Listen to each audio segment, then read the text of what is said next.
Muito bem, vamos lá então. Vamos dar início então ao nosso encontro de estudos para o livro O Céu e o Inferno dessa noite.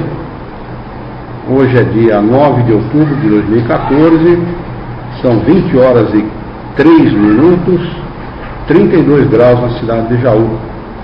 Nós estamos transmitindo este encontro de estudos diretamente da Associação Jauense de Estudos Espíritas, localizada na cidade de Jaú, estado de São Paulo. Nós estamos estudando do livro O Céu e o Inferno, o capítulo 5, que é a comunicação dos suicidas. No título Duplo Suicídio por Amor e Dever. Página 254, tradução LAC, edição LAC. E diz o seguinte: é de um jornal de 13 de junho de 1862 a seguinte narrativa. A jovem Palmira, modista, que residia com seus pais, era dotada de aparência encantadora e de caráter afável. Por isso também muito requestada a sua mão. Entre todos os pretendentes, ela escolheu o senhor B, que lhe retribuía essa preferência com a mais viva das paixões. Não obstante essa afeição, por deferência aos pais, Palmira consentiu em desposar o senhor. Aqui, bom, acima está B e embaixo está D. Tá para vocês também assim aí? É, o senhor B, ela gostava do senhor B e casou com o senhor D. Ah, tá, são duas pessoas diferentes. É. Que aqui diz, ela escolheu o senhor B. Então, por deferência aos pais, por obediência aos pais, casou com o D. Muito bem. Cuja posição social se afigurava mais vantajosa do que a do seu rival. É sempre a interferência equivocada da família nesse sentido, né? Infelizmente. Os senhores B e D eram amigos íntimos, e posto não houvesse entre eles quaisquer relações de interesse, jamais deixaram de se avistar.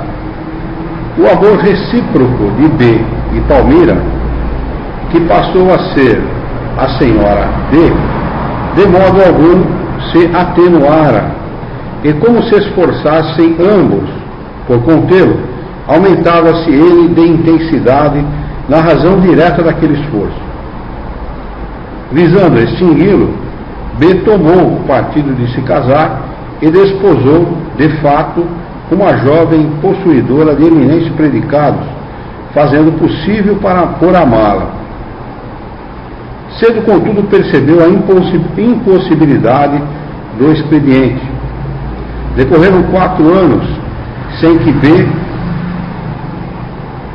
ou a senhora D faltassem aos seus deveres. O que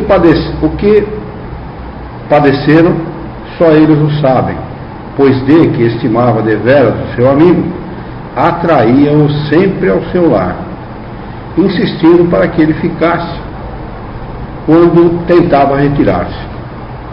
Aproximados um dia por circunstâncias fortuitas e independentes da própria vontade, os dois amantes deram-se ciência do mal que os torturava e acharam que a morte era, no caso, o único remédio que se lhes antolhava. Assentaram que se suicidariam juntamente no dia seguinte, em que o senhor D estaria ausente de casa mais prolongadamente. Feitos os últimos preparativos, escreveram longa e tocante missiva, explicando a causa da sua resolução, para não prevaricarem. Esta carta terminava pedindo que eles perdoassem e, mais, que os enterrassem na mesma sepultura. De regresso à casa, o senhor D encontrou-os asfixiados. Respeitou-lhes os últimos desejos e assim não consentiu fossem os corpos separados no cemitério. Sendo esta ocorrência submetida à Sociedade de Paris como assunto de estudo, o espírito respondeu: os dois amantes suicidas não vos podem responder ainda. Vejo-os imersos na perturbação e aterrorizados pela perspectiva da eternidade. As consequências morais da falta cometida lhes pesarão por migrações sucessivas, durante as quais suas almas separadas se buscarão incessantemente, sujeitas ao duplo suicídio de se pressentirem e desejarem em vão. Completada a expiação, ficarão reunidos no seio do amor eterno. Dentro de 8 dias, na próxima sessão, podereis evocá-los. Eles aqui virão, sem contudo se avistarem, porque profundas trevas os separarão por muito tempo. Primeira pergunta: evocação da suicida. A jovem Palmira, portanto. Evocada, ela responde, evocação foi feita com a seguinte pergunta: vedes o vosso amado com o qual vos suicidastes? Resposta: nada vejo, nem mesmo os espíritos que comigo erram neste mundo. Que noite, que noite! E que véu espesso me circunda a fronte. Segunda pergunta: que sensação experimentastes ao despertar no outro mundo? Resposta: singular. Tinha frio e escaldava, quer dizer, sentia o calor e ao mesmo tempo o frio. Tinha gelo nas veias e fogo na fronte. Coisa estranha, conjunto inaudito. Realmente não dá para imaginar, né? Sentir calor e frio ao mesmo tempo. Fogo e gelo pareciam consumir-me, e eu julgava que ia sucumbir uma segunda vez. Terceira pergunta: experimentaste qualquer dor física? Resposta: todo o meu sofrimento reside aqui. Aqui. Na mesma questão, uma outra pergunta: que quereis dizer por aqui? Aqui? Resposta: aqui no meu cérebro, aqui no coração. É provável que, visível, o espírito levasse a mão à cabeça e ao coração. Quarto: acreditais na perenidade dessa situação? Resposta: sempre, sempre.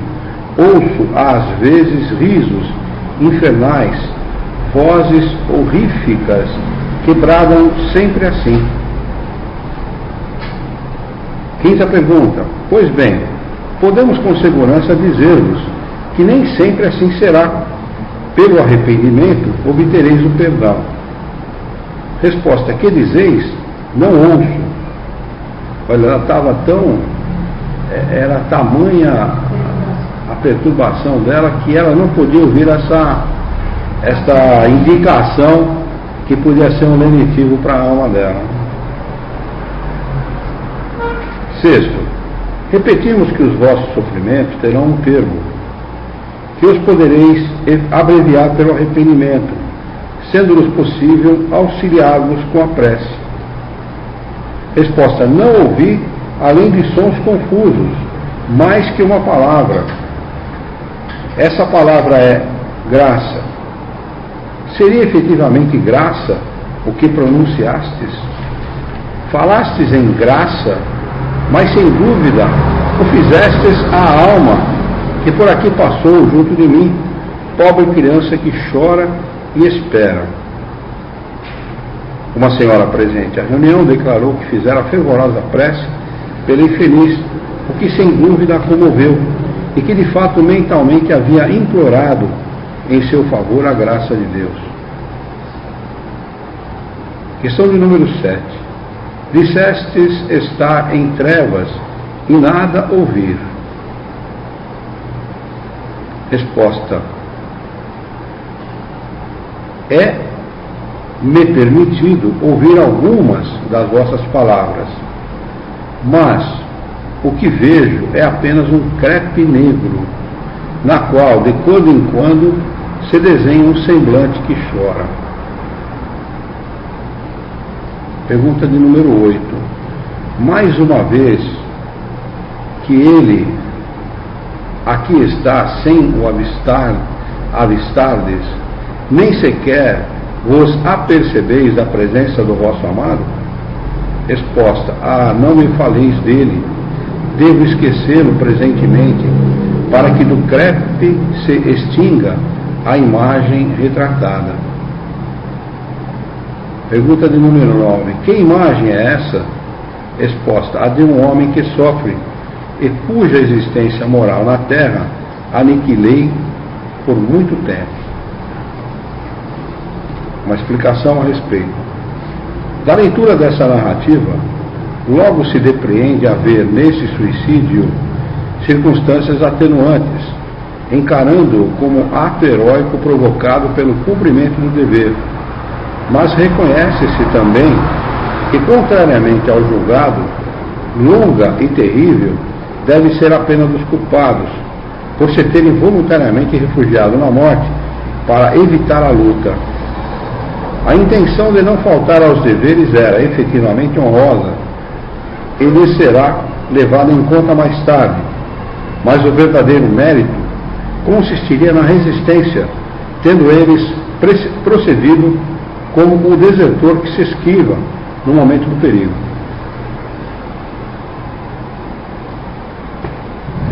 A pena consistirá, como se vê, em se procurarem debalde e por muito tempo, quer no mundo espiritual, quer noutras encarnações terrestres. Pena que ora é agravada pela perspectiva de sua eterna duração. Essa perspectiva, aliada ao castigo, faz que lhes seja defeso ouvirem palavras de esperança que porventura lhes dirijam. Aos que acharem esta pena longa e terrível, tanto mais quanto não deverá cessar, senão depois de várias encarnações, diremos que essa duração não é absoluta, mas depende da maneira por que suportarem as futuras provações. Além do que podem eles ser auxiliados pela prece, e serão, assim como todos os árbitros do seu destino. Não será isso, ainda assim, preferível à eterna condenação, sem esperança, a que ficam irrevogavelmente submetidos, segundo a doutrina da Igreja, que os considera votados ao inferno e para sempre, ao ponto de lhes recusar, com certeza, por inúteis, as últimas preces? É verdade mesmo. E não é só a Igreja Católica, viu? Eu sei, por exemplo, que no judaísmo, se um judeu se suicida, ele não é enterrado, não é sepultado no mesmo cemitério dos outros judeus. Ele é sepultado à parte. Eles estão em um lugar à parte, no mesmo cemitério, mas ele é sepultado à parte, ele não é sepultado junto, porque ele é considerado impuro. Quer dizer, não é só a Igreja Católica que condena, não. É várias religiões que condenam o ato.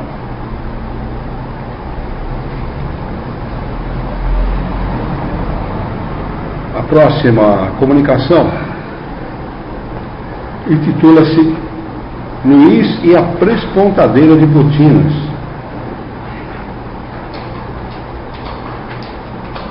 Havia 7 para 8 meses que Luís G., oficial sapateiro, namorava uma jovem de nome Vitorina R., com a qual em breve deveria casar-se, já tendo mesmo corrido os proclamas do casamento. Estando neste pé as coisas, consideravam-se quase definitivamente ligados, e como medida econômica, diariamente vinha o sapateiro almoçar ou jantar em casa da noiva. Quer dizer, econômica para ele, né? Porque para o sogro e para a sogra não tinha economia nenhuma. Um dia, ao jantar, sobreveio uma controvérsia a propósito de qualquer futilidade, e obstinando-se os dois nas opiniões, foram as coisas ao ponto de Luís abandonar a mesa protestando não mais voltar. Apesar disso, no dia seguinte veio pedir perdão. A noite é boa conselheira, como se sabe, mas a moça, prejulgando talvez pela cena da véspera, o que poderia acontecer quando não há mais tempo de remediar o mal, recusou-se à reconciliação. Nem protestos, nem lágrimas, nem desesperos puderam demovê-la. Aliás, é para isso que serve o namoro e o noivado, né? Para a pessoa julgar, né, o que será a vida dela depois de casado, porque hoje em dia uma boa parte das mulheres diz assim, não, eu conserto ele depois de casado. Vai consertar assim porque o príncipe vai virar sapo, aí não consegue coisa, não conserta coisa nenhuma.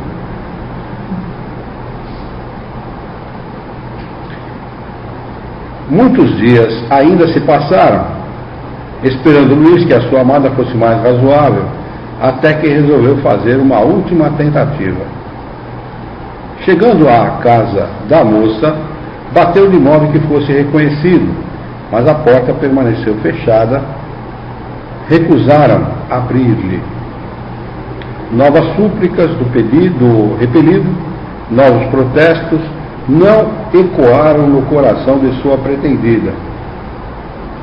Disse ele, adeus, pois, cruel, exclamou o pobre moço, adeus para sempre.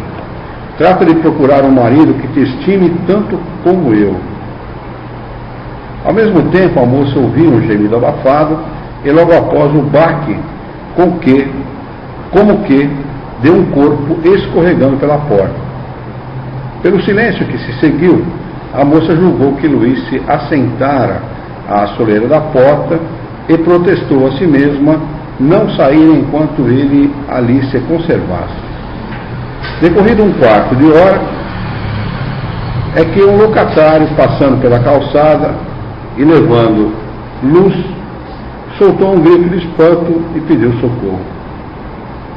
Depressa acorre a vizinhança, e Vitorina, abrindo então a porta, deu um grito de horror, reconhecendo estendido sobre o lajedo, pálido, inanimado, o seu noivo. Cada qual se apressou em socorrê-lo, mas, para logo se percebeu que tudo seria inútil, visto como ele deixara de existir.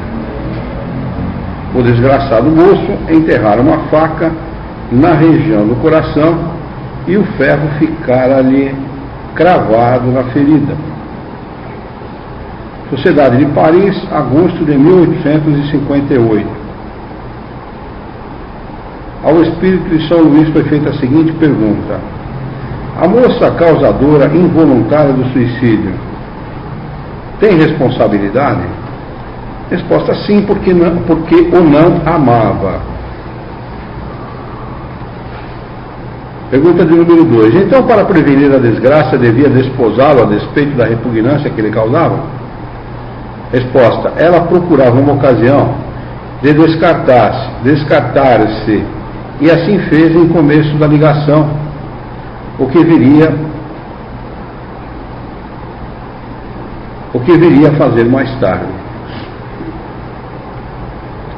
Pergunta de número 3. Neste caso, a sua responsabilidade decorre de haver alimentado os sentimentos dos quais não participava e que deram resultado do suicídio do moço? Resposta sim, exatamente. Quanta gente não brinca com o sentimento dos outros, né? Quanta gente não brinca. Fica brincando com o sentimento alheio, depois achando que não vai ter consequência nenhuma. Depois toca responder isso como espírito, né? E em outras encarnações. Pergunta do número 4. Mas então essa responsabilidade deve ser proporcional à falta e não tão grande como se consciente e voluntariamente houvesse provocado o suicídio? Resposta é evidente. Então ela é uma responsabilidade proporcional.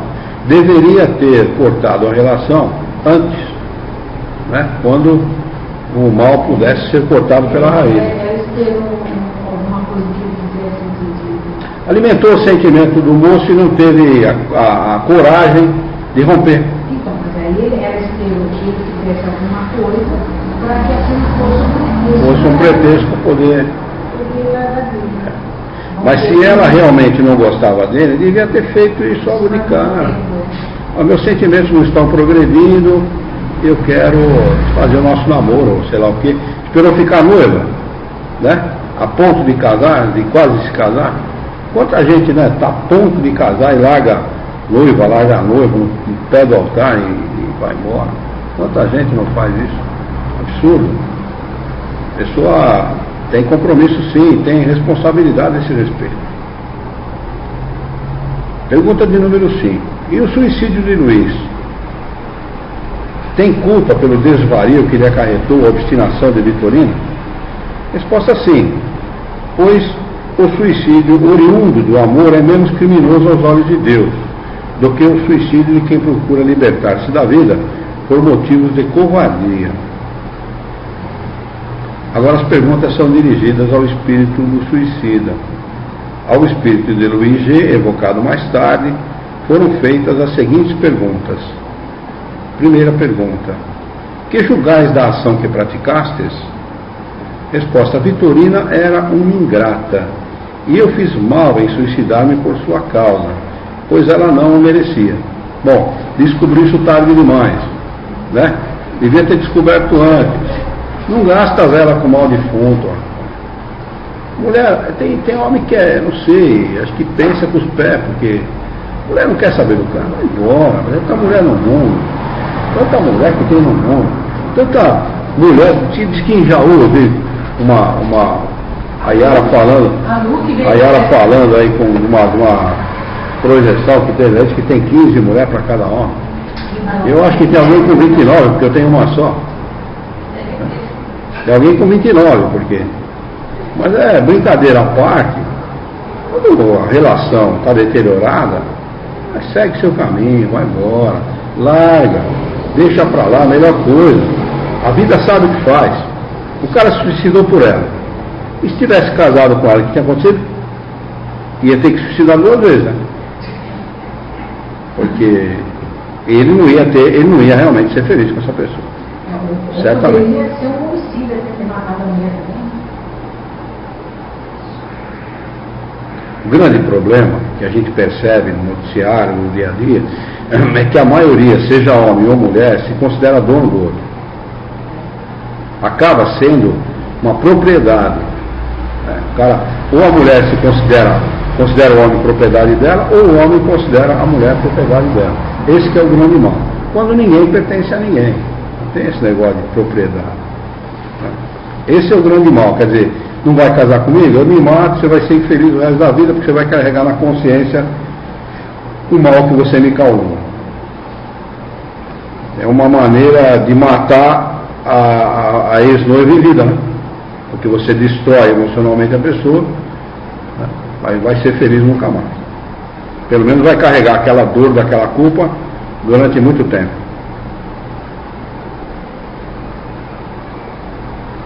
Pergunta de número 2. Então, não vos amaram? Resposta: não. A princípio iludia-se, mas a desavença que tivemos abriu-lhe os olhos, e ela até se deu por feliz, achando um pretexto para se livrar de mim. Falta de amor próprio também, né? Terceiro: e o vosso amor por ela era sincero? Resposta: paixão somente. Pô, mas descobriu muita coisa tarde, hein? E nem ele também não amava ela. Creia, pois se o amor fosse puro, eu me teria poupado de lhe causar um desgosto. É isso mesmo. Descobriu muita coisa atrasada, viu? Quarto: e se acaso ela adivinhasse a vossa intenção, persistiria na sua recusa? Resposta: não sei. Penso mesmo que não, porque ela não é má. Mas ainda assim não seria feliz, e melhor foi para ela que as coisas se passassem dessa forma. Pergunta de número 5. Batendo-lhe à porta, tinhais já a ideia de vos matar, caso se desse a recusa? Resposta: não. não pensava naquilo ainda, porque também não contava com a sua obstinação. Foi somente à vista desta que perdi a razão. Impulsivo, né? Além de tudo, impulsivo. Não gostava dela, ela não gostava dele, e ele, impulsivo, tomou uma decisão, a pior decisão que ele podia tomar. Pergunta número 6. Parece que não lamentais o suicídio, senão pelo fato de Vitorina ou não merecer. É realmente o vosso único pesar? Resposta: nesse momento, sim. Estou ainda perturbado. Afigura-se-me estar ainda à porta, conquanto também experimente outra sensação que não posso definir. Pergunta de número 7. Chegareis a compreendê-la mais tarde? Resposta: sim, quando estiver livre dessa perturbação. Fiz mal, deveria resignar-me. Fui fraco e sofro as consequências da minha fraqueza. A paixão cega o homem a ponto de obrigá-lo a praticar loucuras. E, infelizmente, ele só o compreende muito tarde. Então, a paixão, o amor no futebol, a religião, qualquer uma das paixões serve para isso aqui, né? Para levar a pessoa a cometer atos deslocados desse tipo aqui, né? A mesma paixão que leva o sujeito a suicidar é a mesma que leva o cara a amarrar a bomba no corpo e se explodir no meio de uma multidão, e coisas que valem torcedor de futebol a brigar com outro, a se matar, esse tipo de coisa. Pergunta de número 8. Dizeis que tendes um desgosto. Qual é? Resposta: fiz mal em abreviar a vida. Não deveria fazê-lo. Era preferível tudo suportar a morrer antes do tempo. Sou, portanto, infeliz. Sofro e é sempre ela que me faz sofrer, a ingrata. Parece-me estar sempre à sua porta, mas não falemos nem pensemos mais nisso, que me incomoda muito. Adeus. Uma explicação a respeito que diz o seguinte: por isto se vê ainda uma nova confirmação da justiça que preside a distribuição das penas, conforme o grau de responsabilidade dos culpados. Nesse caso, é à moça que cabe a maior responsabilidade, por haver entretido em Luís um amor que não sentia, por brincadeira. Quanto ao moço, este já é, de sobejo, punido pelo sofrimento porque passa, mas a sua pena é leve. Portanto, apenas cedeu a um movimento irrefletido em momento de exaltação, e não à fria premeditação dos suicidas, que ousam subtrair-se às provações da vida.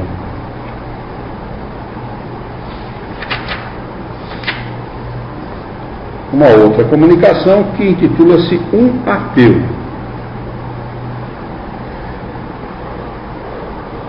O senhor M.J.B.D.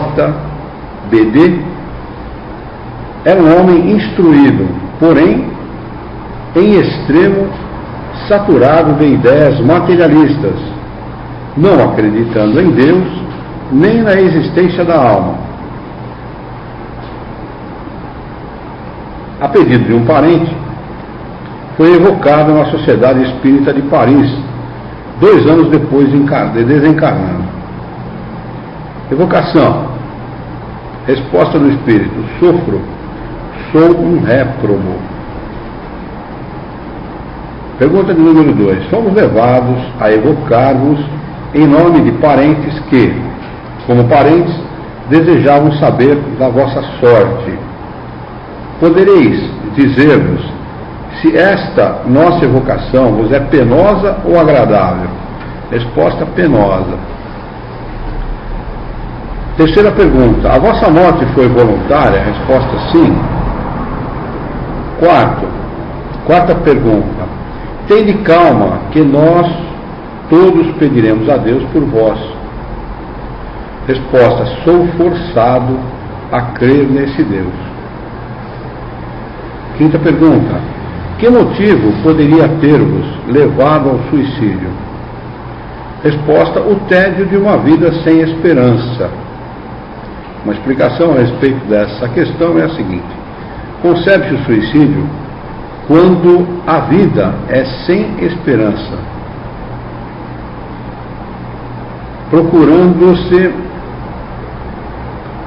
procura-se fugir então dela a qualquer preço.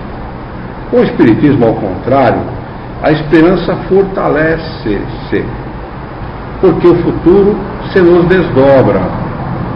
O suicídio deixa de ser objetivo, uma vez reconhecido que apenas se isenta a gente do mal para arrostar com o mal 100 vezes pior. Eis porque o Espiritismo tem sequestrado muita gente a uma morte voluntária. Grandemente culpados são aqueles que se esforçam por acreditar, com sofismas científicos e a pretexto de uma falsa razão, nessa ideia desesperadora, fonte de tantos crimes e males, de que tudo acaba com a vida. Esses serão responsáveis não só pelos próprios erros, como igualmente por todos os males a que os mesmos deram causa. Pergunta de número 6. Quisestes escapar às vicissitudes da vida, ganhastes alguma coisa? Sois agora mais feliz? Resposta: por que não existe o nada? Quer dizer, muito mais cômodo para ele se não existe o nada, né? Questão de número 7. Tende a bondade de nos descrever do melhor modo possível a vossa atual situação? Resposta: sofro pelo constrangimento em que estou de crer em tudo quanto negava. Meu espírito está como um braseiro, horrivelmente atormentado. Questão de número 8. De onde provinham as vossas ideias materialistas de outrora? Resposta: em anterior encarnação, eu fora mal, e por isso condenei-me na seguinte aos tormentos da incerteza, e assim foi que me suicidei. Uma explicação de Kardec a respeito da questão precedente é a seguinte: aqui há todo um corolário de ideias. Muitas vezes nos perguntamos como pode haver materialistas quando, tendo eles passado pelo mundo espiritual, deveriam ter dele a intuição? Ora, é precisamente essa intuição que é recusada a alguns espíritos que, conservando o orgulho, não se arrependeram das próprias faltas. Para esses, a prova consiste na aquisição, durante a vida corporal e à custa do próprio raciocínio, da prova da existência de Deus e da vida futura que tem, por assim dizer, incessantemente debaixo dos olhos. Muitas vezes, porém, a presunção de nada admitir acima de si os empolga e absorve. Assim sofrem eles a pena até que, domado o orgulho, se rendem à evidência. Questão de número 9. Quando vos afogastes, que ideia tinhais das consequências? Que reflexões fizestes nesse momento? Resposta: nenhuma, pois tudo era o nada para mim. Depois de que vi que, tendo cumprido toda a sentença, teria de sofrer mais ainda. Questão de número 10.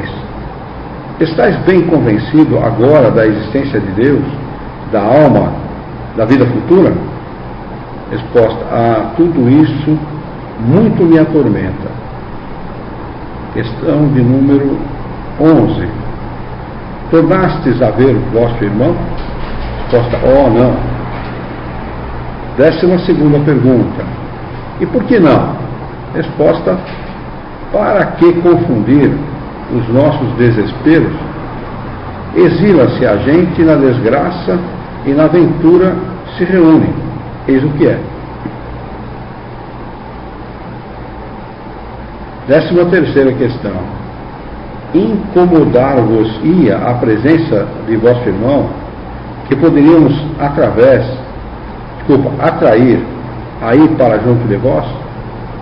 Resposta: não o façais, que não o mereço. 14ª. Por que vos opondes? Resposta: porque ele também não é feliz. 15ª pergunta. Receais a sua presença e, no entanto, ela só poderia ser benéfica para vós. Resposta: não, mais tarde. 16ª pergunta. Tendes algum recado para os vossos parentes? Resposta: que orem por mim. Quer dizer, um ateu que não acreditava em Deus e que não acreditava na vida futura, pedindo para alguém orar por ele. É o cúmulo da controvérsia, né? Ou seja, o sujeito ergue muito o nariz, mas a vida obriga ele a abaixar. O orgulho é fatal. 17ª questão. Parece que na roda das vossas relações há quem brilhe das vossas, há quem partilhe das vossas opiniões. Quereis que lhe digamos alguma coisa do assunto? Resposta: os desgraçados! Assim possam eles crer em outra existência. Eis quanto lhes posso desejar. Se eles pudessem avaliar a minha triste posição, muito refletiriam.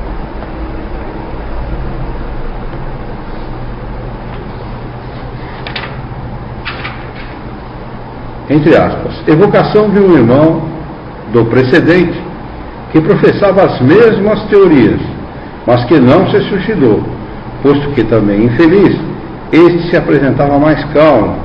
A sua escrita é clara e legível.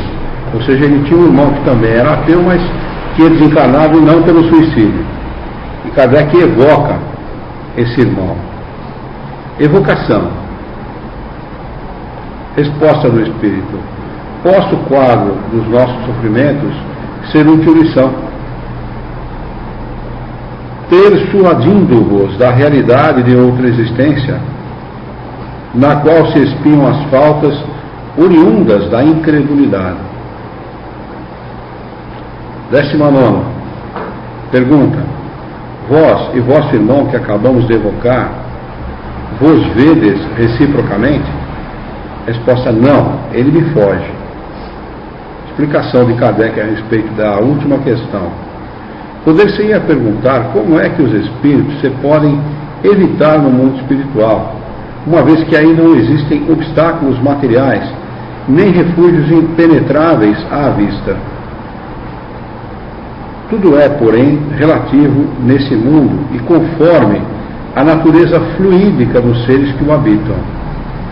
Só os espíritos superiores têm percepções indefinidas, que nos inferiores são limitadas.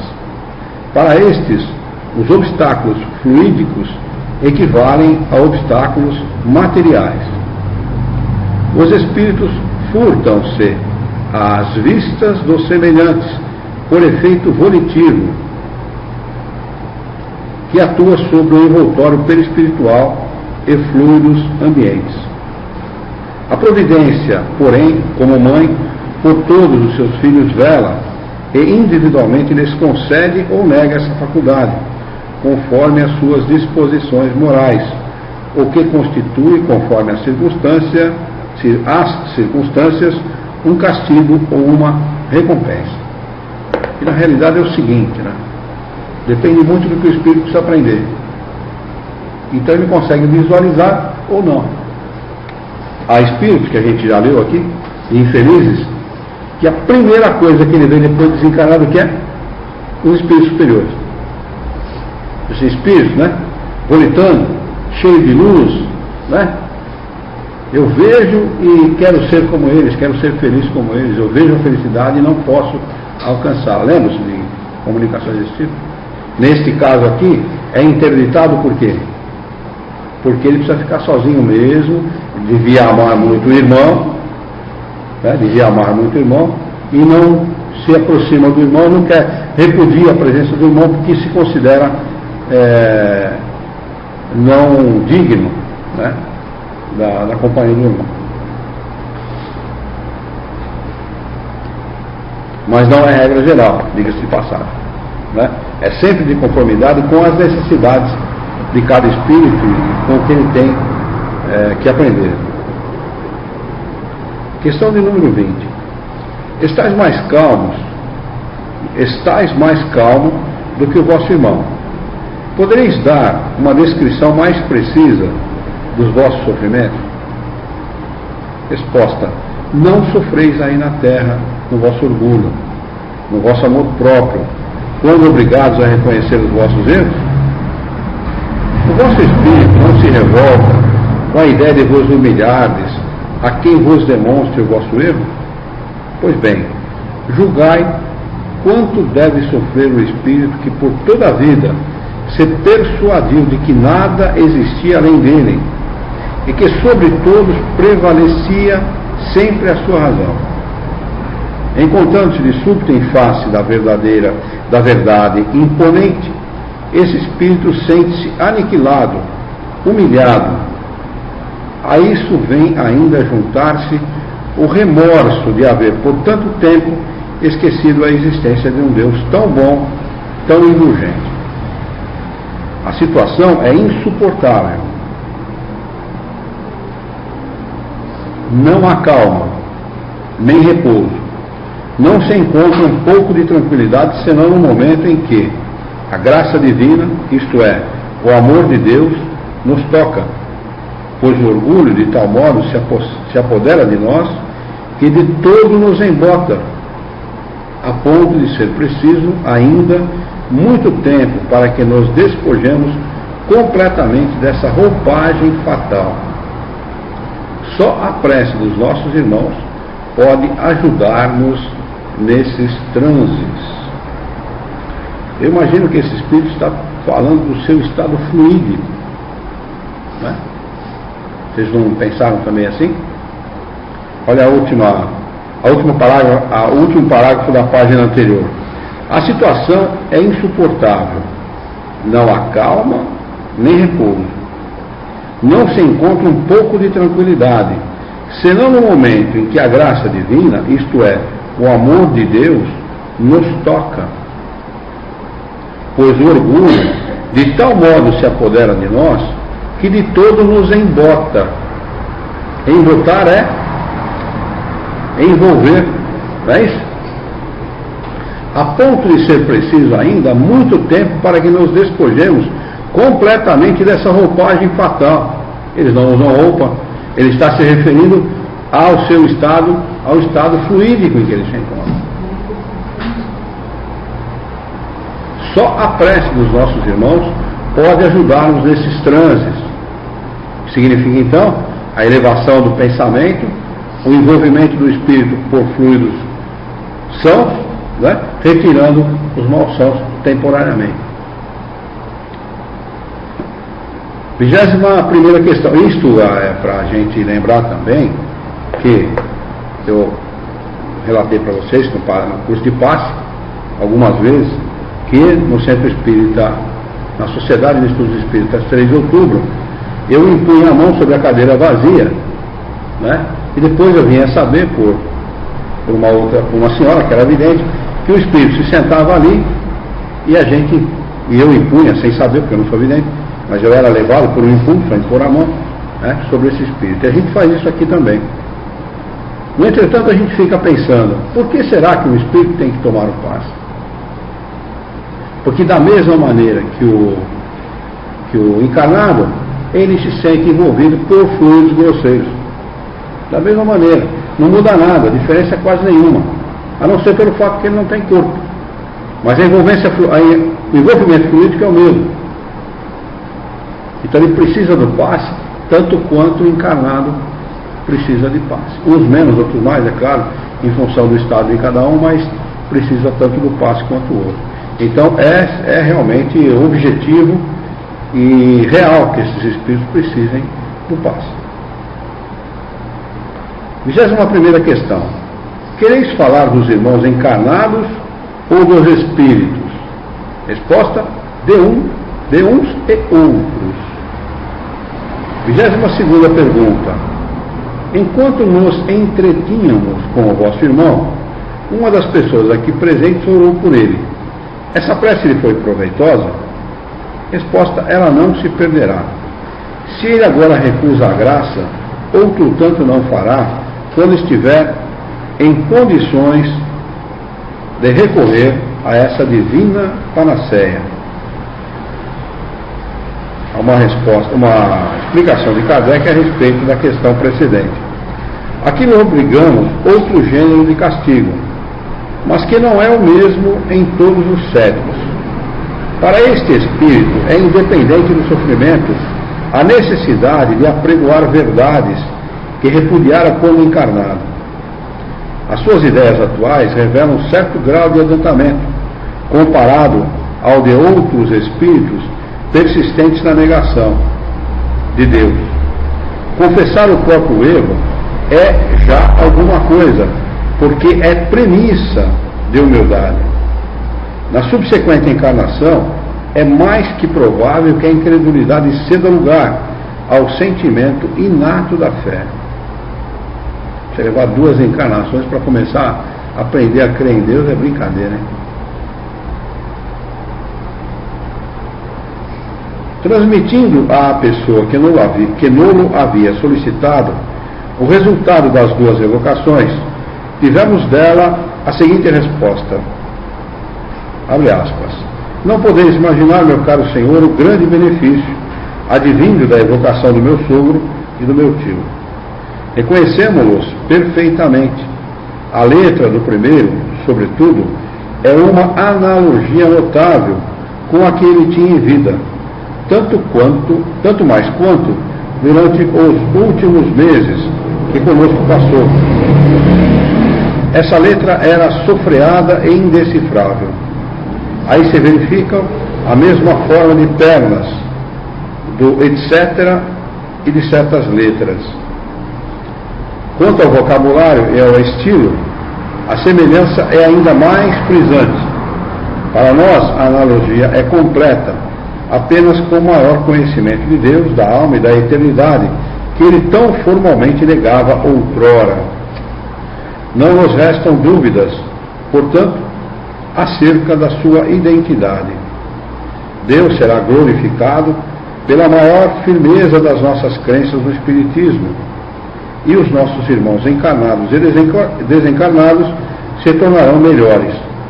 A identidade de seu irmão também não é menos evidente na mudança de um ateu em crente.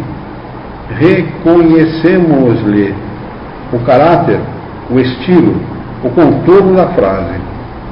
Uma palavra sobre todas nos despertou a atenção: panaceia, predileta dele, que a todo instante a repetia. Panaceia significa uma coisa que é solução para todas as coisas, não? Mostrei essas 2 comunicações a várias pessoas que não menos se admiraram da sua veracidade, mas os incrédulos, com as mesmas opiniões dos meus parentes, esses desejariam respostas ainda mais categóricas. Queriam, por exemplo, que N.D. se referisse ao lugar em que foi enterrado, onde se afogou, onde se afogou, como foi encontrado, etc. A fim de os convencer, não vos seria possível fazer nova evocação, perguntando onde e como se suicidou, quanto tempo esteve submergido, em que lugar acharam o cadáver, onde foi inumado, de que modo, se civil ou religiosamente foi sepultado? Dignai-vos, caro Senhor, insistir pela resposta categórica a essas perguntas, pois são essenciais para aqueles que ainda duvidam. Estou convencido de que darão, nesse caso, imensos resultados. Dou-lhe pressa a fim de esta vos ser entregue na sexta-feira de manhã, de modo que se possa fazer a evocação na sessão da sociedade deste mesmo dia, e etc. Reproduzimos esta carta pelo fato da confirmação da identidade e aqui lhe anexamos a nossa resposta para ensino das pessoas não familiarizadas com as comunicações. Então, provavelmente, aqui está abaixo a resposta de Kardec, não é? As perguntas que nos pediram para novamente endereçar ao espírito de vosso sogro são incontestavelmente ditadas por intenção louvável, como a de convencer incrédulos, visto como em vós não mais existe qualquer sentimento de dúvida ou curiosidade. Contudo, um conhecimento muito mais aprofundado da ciência espírita vos faria julgar supérfluas essas perguntas. Em primeiro lugar, solicitando-me conseguir respostas categóricas, mostrais ignorar as circunstâncias de não podermos governar os espíritos ao nosso bel prazer. Ficais sabendo que eles nos respondem quando e como querem e também como podem. A liberdade da sua ação é maior ainda do que quando encarnados, possuindo meios mais eficazes de se furtarem ao constrangimento moral que por acaso sobre eles queiramos exercer. As melhores provas de identidade são as que fornecem espontaneamente por si mesmos, ou então as oriundas das próprias circunstâncias. Estas é quase sempre inútil provocá-las. Segundo afirmais, o vosso parente provou a sua identidade de modo inconcluso.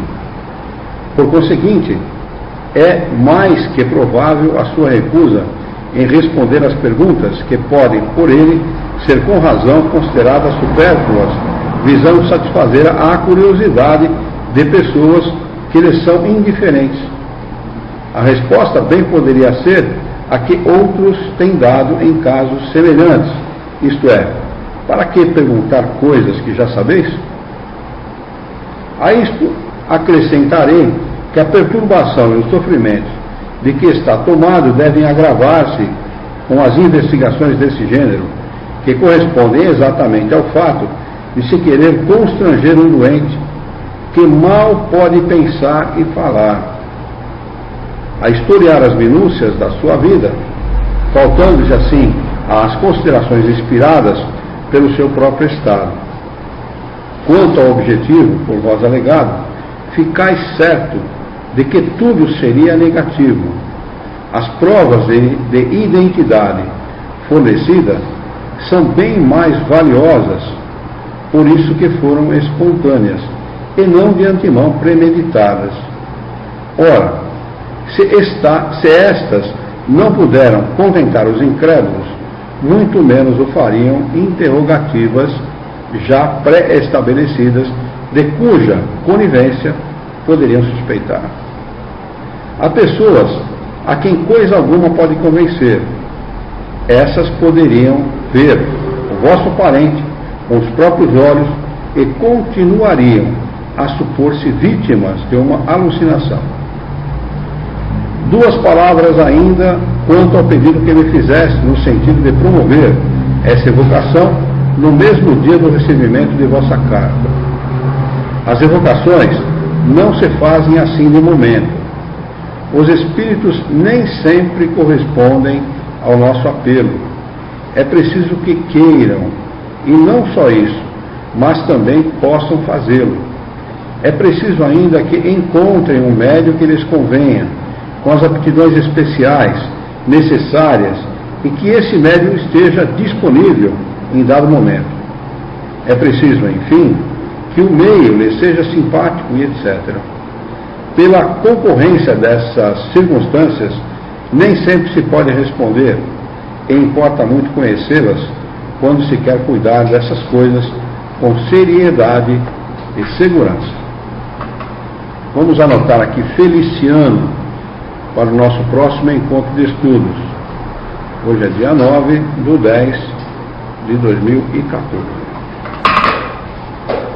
Algum comentário quanto a esta última comunicação? Kardec estava coberto de razão. Quando as pessoas não creem, é porque elas não querem crer. Simplesmente por isso. Qualquer comunicação do Espírito, qualquer coisa que fosse respondida com esse propósito, seria negado do mesmo jeito. Né? O fato é que, como Kardec coloca, a maior prova que se pode dar são as provas circunstanciais e espontâneas. Né? Ficou provado que a letra era dele, ficou provado que o jeito de escrever era dele, ficou provado que do outro irmão, que a palavra que ele mais usava era aquela. Quer dizer, as pessoas não acreditam porque não acreditam, tem uma ideia contrária, a ideia está fechada, não interessa acreditar, porque por orgulho, por vaidade, por uma outra coisa qualquer. Então não adianta qualquer resposta, com as respostas que eles desejavam, até porque os espíritos não estão à nossa disposição, como disse Kardec. Não é assim, não é uma maquininha que você vira a manivela e fica falando. Né? O espírito dá comunicação quando ele pode, se ele quer, não é quando a gente quer. Né?